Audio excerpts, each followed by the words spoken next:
जिंदाबाद। चौधरी ओम प्रकाश चौटाला जिंदाबाद। जिंदाबाद जिंदाबाद।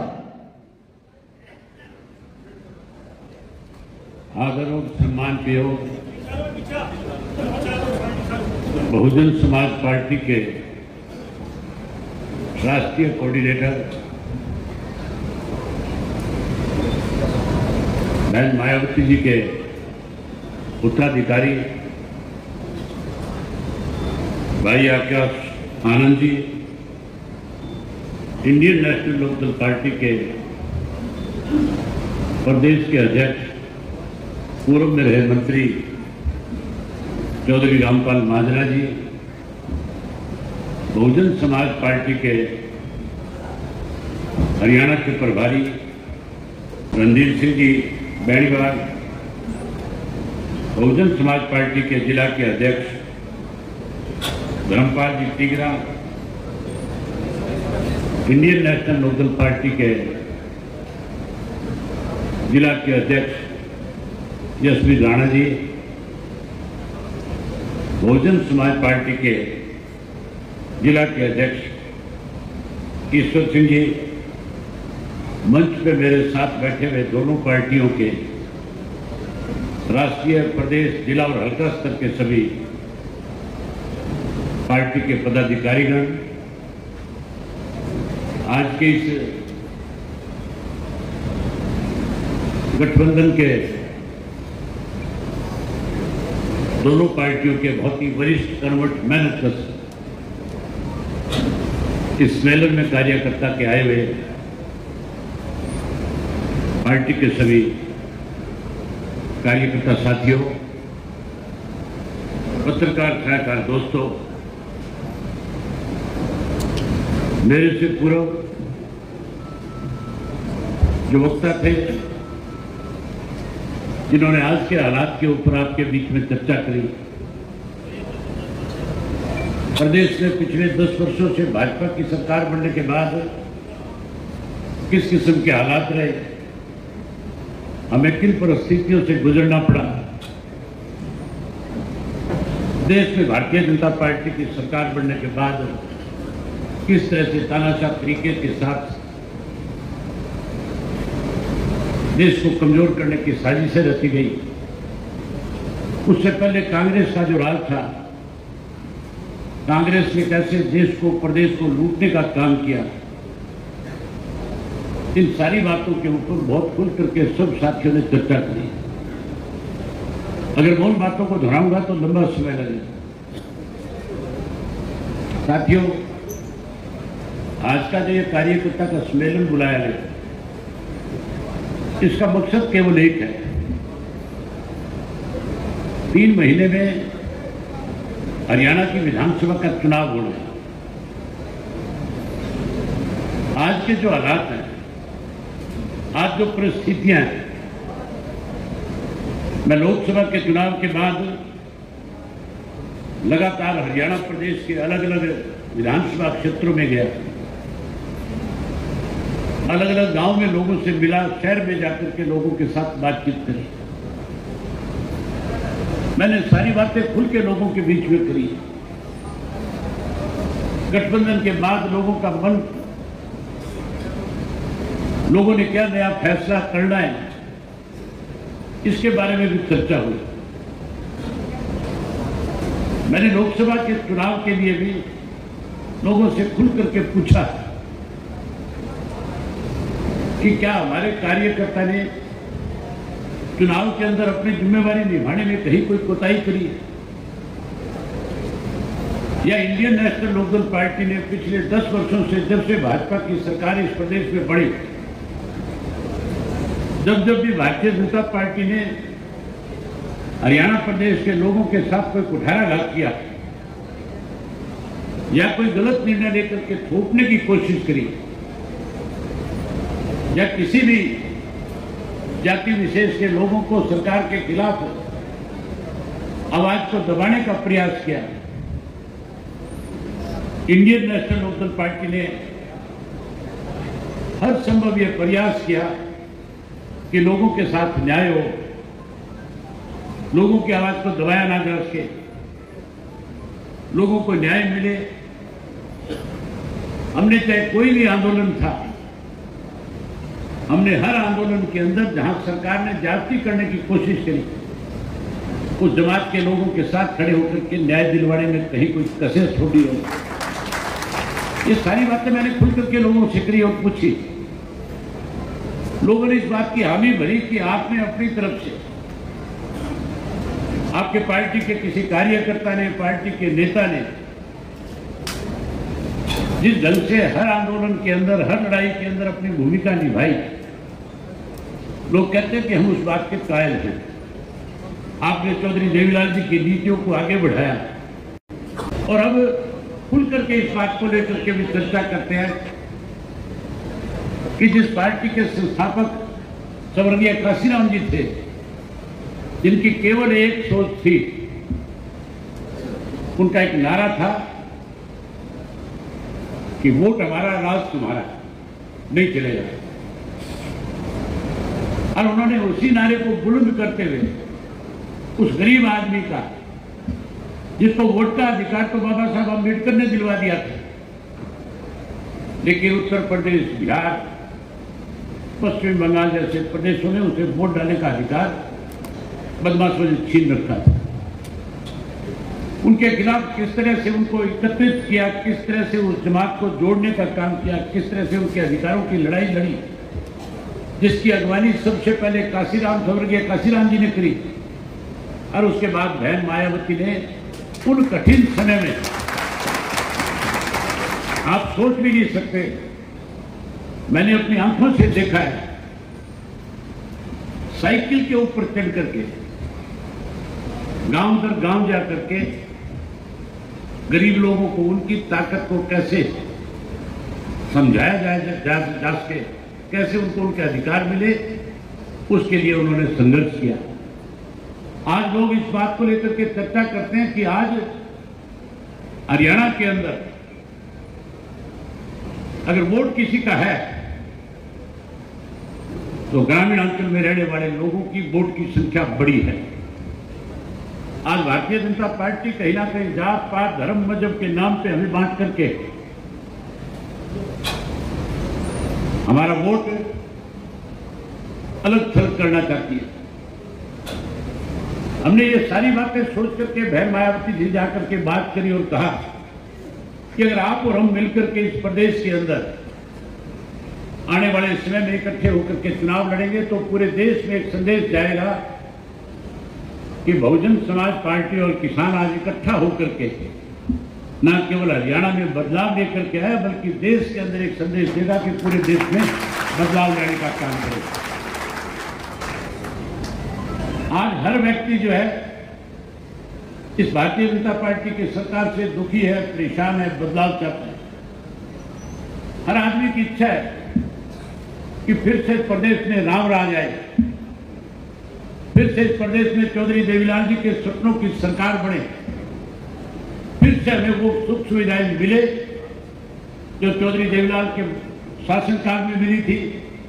और उसके बाद फिर जब चौधरी ओम प्रकाश चौटाला को आप लोगों ने हरियाणा प्रदेश की सेवा करने का मौका दिया था, चौधरी ओम प्रकाश चौटाला ने सरकार आपके द्वार कार्यक्रम लगा करके हर वर्ग के लोगों को हर तरह की सुविधाएं देने का काम किया था। आज लोग उस बात को याद करते हैं।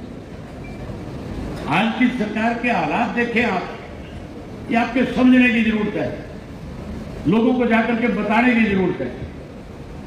साथियों, भारतीय जनता पार्टी के राज में जब मनोहर लाल खट्टर इस प्रदेश का मुख्यमंत्री था, अनेक ऐसे निर्णय लिए गए थे जिससे आम आदमी दुखी हो गया था, परेशान हो गया था।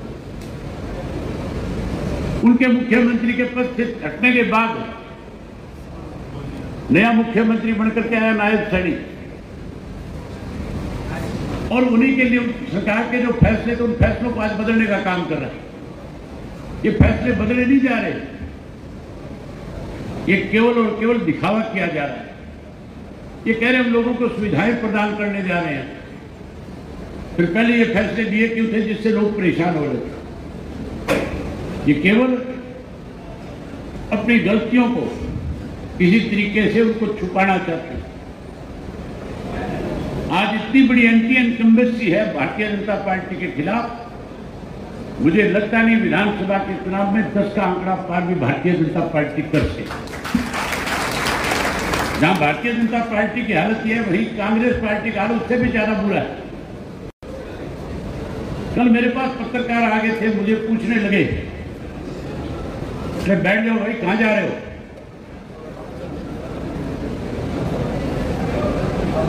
कल पत्रकार आए मेरे से पूछने लगे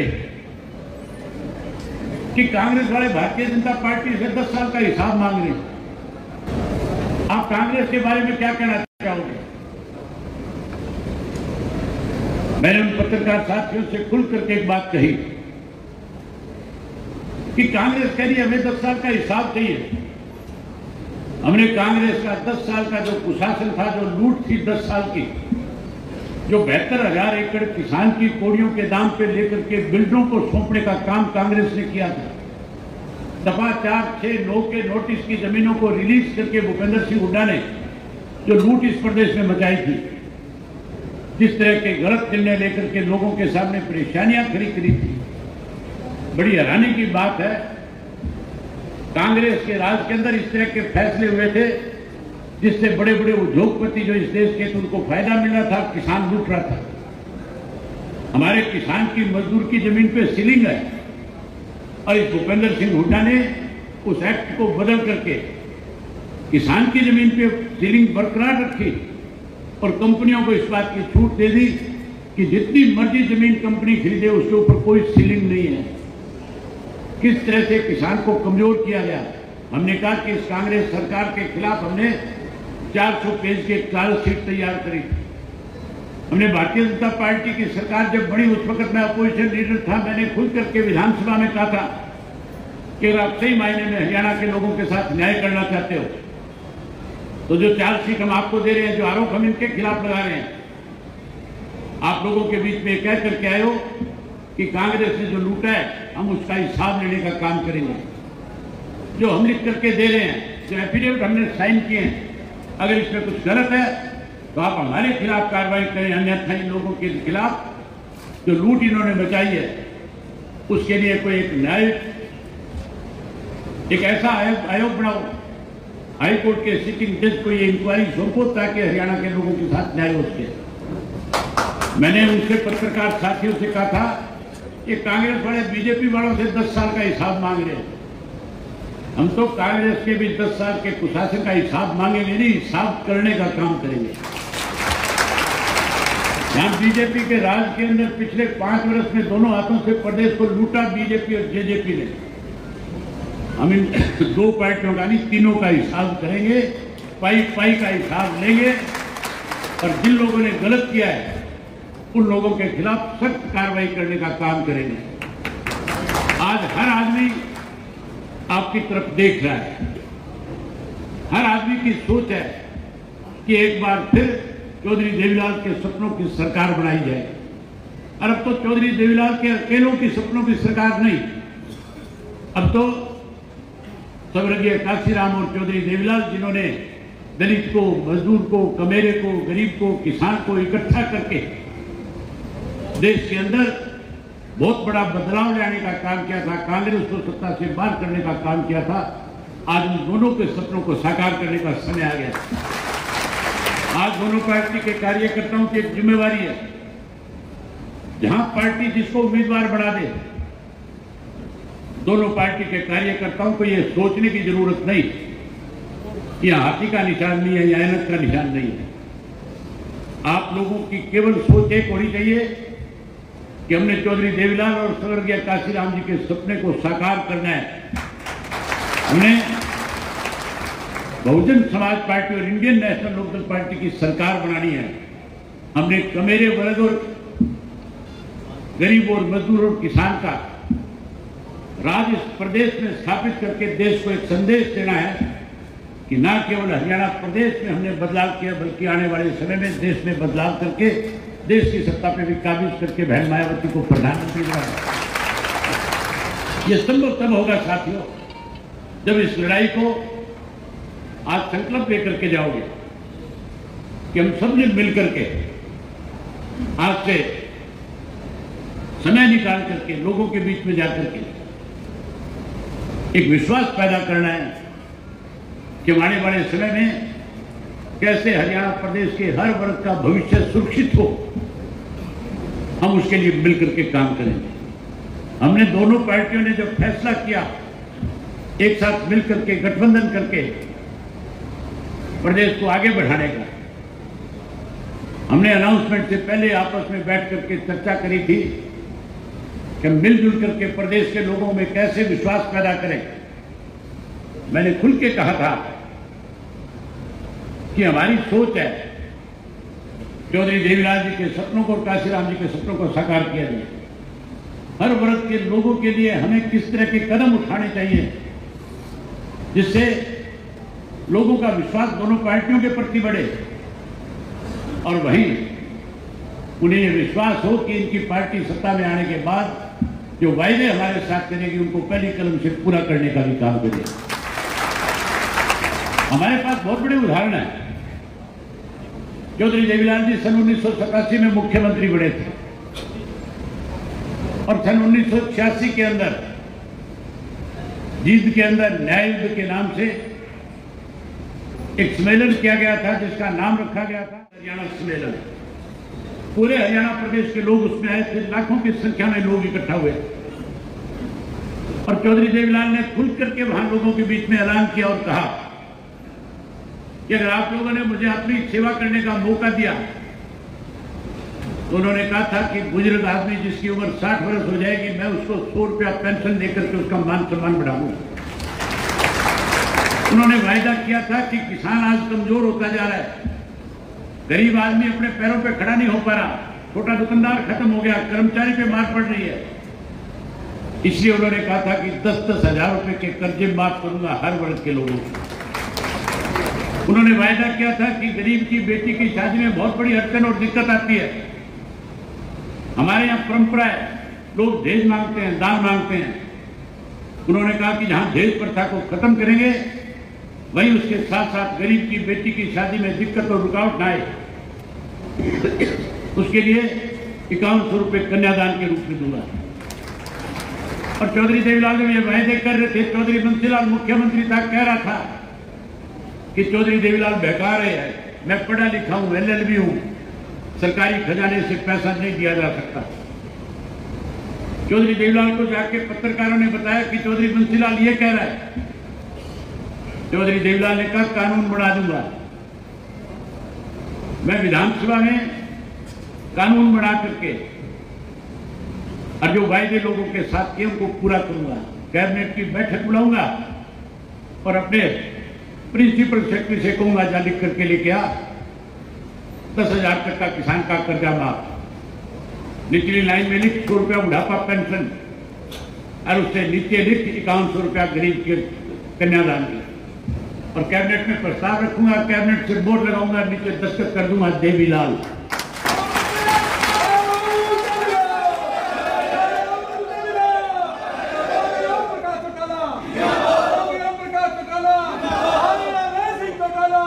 उन्होंने जो वायदे लोगों के साथ किए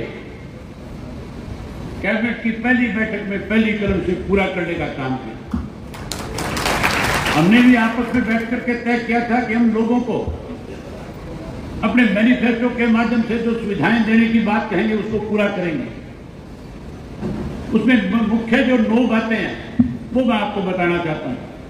मैनिफेस्टो के अंदर तो बहुत सारी चीजें लिखी जाती हैं, लेकिन 9 प्रमुख चीज हमने रखी है।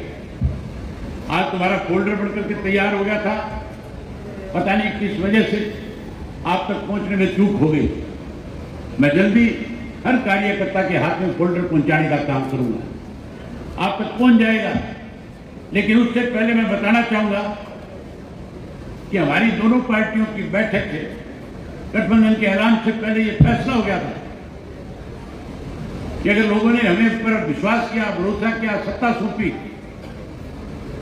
तो चौधरी देवीलाल ने जो पेंशन आज से 35 वर्ष पहले 100 रुपया बढ़ाई थी, जो बढ़कर के केवल 3000 तक पहुंच पाई है, महंगाई कई गुना बढ़ गई। हमने फैसला किया कि अगर एक कर्मचारी को पेंशन के रूप में सालाना महीने का लाख लाख रुपया मिल सकता है, तो फिर बुजुर्ग आदमी को 7500 रुपया महीना सरकार को देने में क्या दिक्कत है?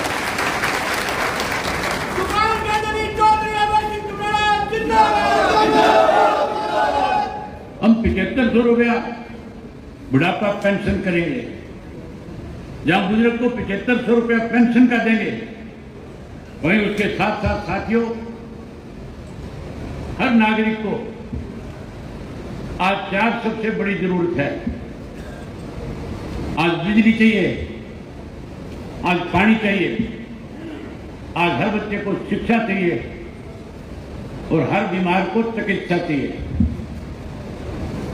हमारा राज बनने के बाद ये चारों चीज हर नागरिक को मुफ्त में मिलेगी। कोई एक नया पैसा किसी को खर्च नहीं करना पड़ेगा। लोग कहते हैं 65 साल वाला जिसकी उम्र हो जाएगी, 70 साल हो जाएगी, उसको 5 लाख रुपए का इलाज करवा देंगे।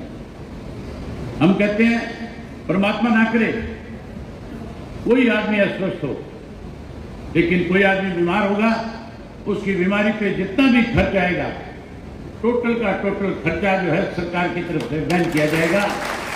एक पैसा उसके घर से नहीं लगेगा। इसी तरीके से महंगाई पर सिलेंडर के ऊपर बहुत राजनीति हुई है। भारतीय जनता पार्टी ने सत्ता में आने से पहले गैस का सिलेंडर काख में रख करके सड़कों के ऊपर अर्धनंगर होकर के प्रदर्शन करते थे। महंगाई बढ़ रही है, हम रोक लगा देंगे। रोक लगाने के बजाय 1100-1200 रुपए कीमत कर दी, जिसकी कीमत केवल 250 रुपए है, उसकी कीमत को बढ़ा दिया। आजकल कांग्रेस वाले कहते हैं 500 का सिलेंडर दे देंगे।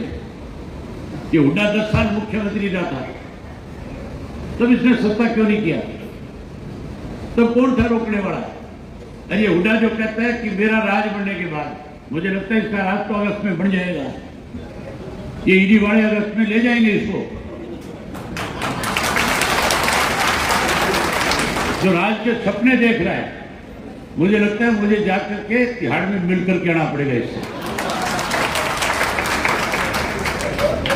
साथियों, कांग्रेस वाले तो केवल छलावा कर रहे हैं कि हम 500 का कर देंगे। आप हर घर में जाकर के हर माता और बहन से कह सकते हैं खुल करके कि महीने की 1 तारीख को गैस का सिलेंडर बहुजन समाज पार्टी और इंडियन नेशनल लोकदल पार्टी की सरकार की तरफ से आपके घर में मुफ्त आया करेगा। जहां गैस का सिलेंडर मुफ्त देंगे, वहीं उसके साथ साथ हर गृहिणी के खाते में 1100 रुपया उसकी रसोई का खर्च का भी देंगे।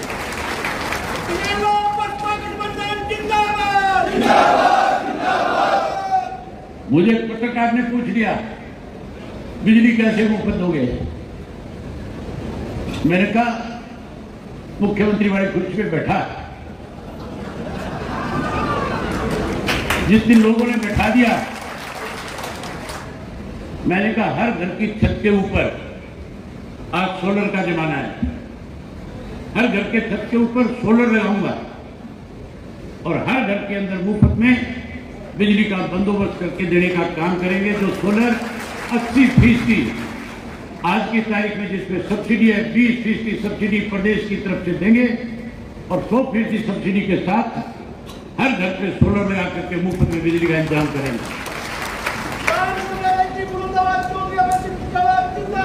वहीं उसके साथ साथ जब चौटाला साहब मुख्यमंत्री थे, चौटाला साहब जब मुख्यमंत्री थे, जहां हमने सरकारी नौकरियां दी, रोजगार दिया, जहां कार्यकर्ताओं का सम्मान किया, वहीं उसके साथ साथ जो नौजवान साथी किसी वजह से रोजगार नहीं पास के थे, हमने उनको उस वक्त में 11,000 रुपया बेरोजगारी भत्ता देने का काम किया।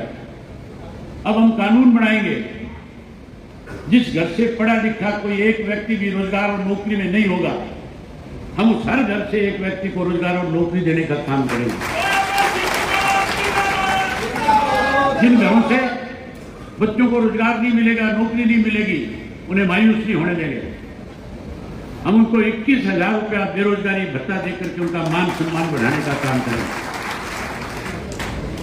वहीं उसके साथ के साथ पिछली बार कांग्रेस वालों ने बड़ा शोर मचाया था, जब हुड्डा मुख्यमंत्री था, स्वराज जा रहा था, तो गरीब आदमी का वोट कैसे हासिल किया जाए उसके लिए कह रहा था हर गरीब को 100 गज के प्लाट दूंगा, क्योंकि सत्ता से बाहर हो रहा था, वोट लेना चाह रहा था।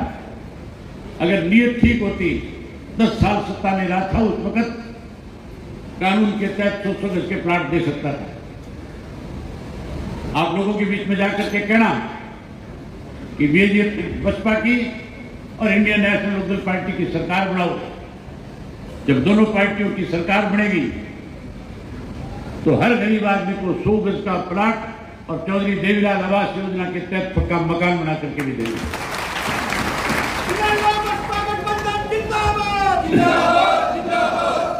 साथियों, पोर्टल से दुखी हो कि नहीं हो?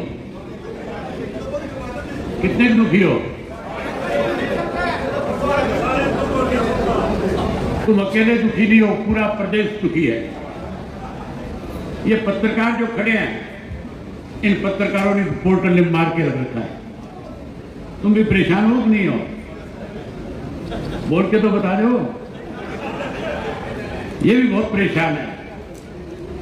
ये पोर्टल बंद करेंगे और केवल एक कार्ड रखेंगे। पहले राशन कार्ड हुआ करता था, फिर से राशन कार्ड बनाएंगे और सारी सुविधाएं राशन कार्ड पे देने का काम करेंगे। उसके साथ साथ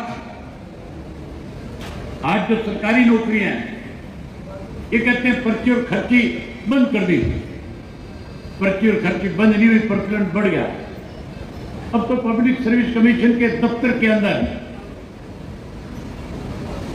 करोड़ों करोड़ों रुपए के बैग मिलते हैं, और जब करोड़ों करोड़ों रुपए पकड़े जाते हैं तो जो पैसे लेने वाले हैं उनके खिलाफ कार्रवाई करने की बजाय कर्मचारियों के खिलाफ मुकदमे दर्ज करके कहीं उन बड़े मगरमच्छों को बचाने का काम किया जा रहा है। हमारी पार्टी सत्ता में आने के बाद इस अनुबंध की नौकरी को खत्म कर देगी। ये जो कौशल बना रखा है, इस कौशल को खत्म करेंगे। केवल कौशल को खत्म नहीं करेंगे, जो कॉन्ट्रैक्ट के ऊपर भी रोजगार मिल रहा है उसको भी खत्म कर देंगे। कोई भी कच्चा कर्मचारी नहीं होगा। जो भर्ती करेंगे पक्की करेंगे, ताकि जो कर्मचारी नौकरी पे लगे वो प्रदेश को विकास के पथ पे ले जाने में अपनी बड़ी भूमिका निभाने का काम करे। क्योंकि जब उसको पूरी तनख्वाह मिलेगी तो वो भी लगन के साथ काम करेगा, प्रदेश को आगे बढ़ाएगा। आंगनवाड़ी, आशा वर्कर, सफाई कर्मचारी जो रोजाना सड़कों पे रहते हैं, हर गांव के अंदर सफाई का कर्मचारी है, आंगनवाड़ी है, आशा वर्कर है, उससे जाकर के कहो कि अब तुम्हारी चिंता खत्म हो जाएगी, ज्यादा समय नहीं लगेगा, केवल 3 महीने बचे हैं। तुम सत्ता में लाने के अंदर हमारी मदद करो। Bahujan Samaj Party, Indian National Lokdal Party को सत्ता में लेकर के आओ। ये जो आज आपके साथ रोजाना सड़कों पे खड़े रहने पे मजबूर करते हैं, इनको सत्ता से बाहर करो। जैसे तुम्हारी सरकार बनेगी, सरकार बनते ही इन कर्मचारियों को स्थायी करने का काम करेंगे, पक्का करने का काम करेंगे। आज हमें सबसे बड़ी दिक्कत है, हमारा हाईकोर्ट चंडीगढ़ में है, हमारी राजधानी चंडीगढ़ में है। लेकिन अगर चंडीगढ़ में हम जाते हैं तो चंडीगढ़ पुलिस का एक कर्मचारी जो है घंटों घंटों तक हमें सड़क पे रोक करके खड़ा कर लेते हैं। हम वहां जब जाते हैं तो हमें ऐसा नहीं लगता कि हम अपनी राजधानी में आए हैं, तब हमें ऐसा लगता है हमको पता नहीं किसी और दूसरे प्रदेश में आ गए। हमारे लिए वहां कोई सुविधाएं नहीं है। अपना राज बनाओ। हरियाणा की राजधानी भी हरियाणा में बनाएंगे, हाई कोर्ट भी हरियाणा में लेकर के आएंगे।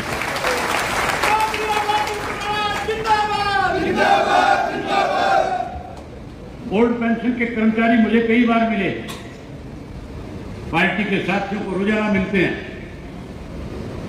रोजाना सड़कों के ऊपर देखता हूं, कहीं कहीं धरना देते हैं, कभी कहीं प्रदर्शन करते हैं। कांग्रेस से कहते हैं हम तुम्हारी ओल्ड पेंशन स्कीम को बहाल कर देंगे। उन कांग्रेस के साथियों से पूछो जो ओल्ड कर्मचारी है ये जो स्कीम थी ओल्ड पेंशन खत्म करने की कौन लेकर के आया था? हरियाणा के अंदर भूपेंद्र सिंह हुड्डा की सरकार के अंदर पेंशन खत्म की गई थी, ओल्ड पेंशन स्कीम को। आज वो कहता है कि मैं लागू कर दूंगा, फिर खत्म क्यों करी थी? अगर कर्मचारी साथी हमारा सहयोग करेंगे, आप उनसे जाकर खुल के कह सकते हो कि हमारी सरकार बनने के बाद जैसे और काम पहली कलम से पहली कैबिनेट में किए जाएंगे, आपके फैसले को भी पहली कलम से पूरा करेंगे। कि 9 बातें जो मैंने आपसे बताई है, इसका फोल्डर आपके पास जल्दी से जल्दी पहुंच जाएगा। आप गांव गांव में जाओ, शहर के वार्ड में, कॉलोनियों में जाओ, मोहल्लों में जाओ और लोगों के बीच में बैठ करके उनके बीच में विश्वास पैदा करो और उन्हें आश्वासन नहीं, केवल आश्वासन देने से काम नहीं चलेगा। तब तक उनके साथ बैठे कर बात करो जब तक वो आप पे भरोसा ना करें। आप उसको भरोसा देकर क्या हो कि हम जो बातें आपके बीच में कह करके जाएंगे इनको पूरा करेंगे। मैं एक बार फिर, आप इतनी बड़ी तादाद में आए, काम का समय, धान का सीजन है, आपने समय निकाला, आप बड़ी संख्या में आए, इसके लिए आप सबका आभार व्यक्त करता हूं। और एक बार फिर आकाश जी का, रणधीर जी का, धर्मपाल जी का, भारतीय जनता पार्टी के सभी पदाधिकारियों का, डीएसपी का, ये बीजेपी वालों की गांड काटनी है ना, इसलिए इनका नाम ज्यादा जबान किया। मैं इनका धन्यवाद करता हूं और दोनों पार्टी के जो कार्यकर्ता हैं, मैं आपसे उम्मीद करूंगा कि आज से अपनी जिम्मेवारी को निभाओगे अपनी जिम्मेवारी। आप सबका बहुत धन्यवाद। जय हिंद।